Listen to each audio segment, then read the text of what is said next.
You can't write code. You're not an engineer. You're not a designer. You can't put a hammer to a nail. So how come 10 times in a day, I read Steve Jobs as a genius? What do you do? Musicians play their instruments. I play the orchestra.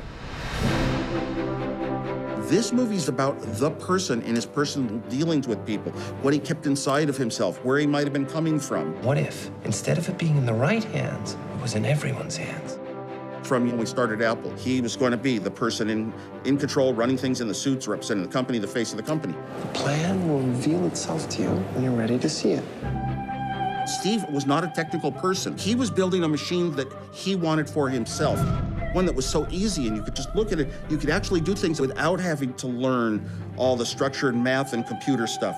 Serious users want to customize. They want to modify. They want to jack it up. They don't get a vote. What every person is good at is what they value.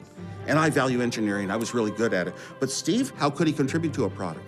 And it was the marketing, the explanation, and also wanting things to be simple. He was the master conductor, and that is good for the world today. See how this reminds you of a friendly face? It's warm, and it's playful, and it needs to say hello. More than anything else, Steve Jobs wanted to be the person known for it all. We're not a pit crew at Daytona. This can't be fixed in seconds. You had 3 weeks. The universe was created in a third of that time. Well, someday you'll have to tell us how you did it. Steve Jobs is known for having some negative personality characteristics. And do you balance the good with the bad, or did the bad lead to the good? The new trash can is wrong. I want to tell you I appreciate all the hours you put into it, but I can't because of how terrible it is.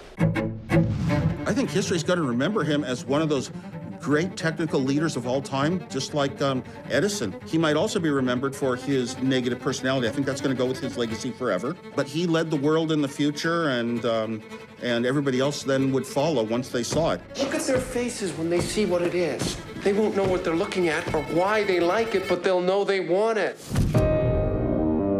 I think about a part of Steve Jobs that almost nobody knows, which was Steve Jobs Zero, I call it. It was Steve Jobs before we started Apple. And the fun times we had, the pranks we played, the laughter. I'm the only one that knows this guy here is someone you invented.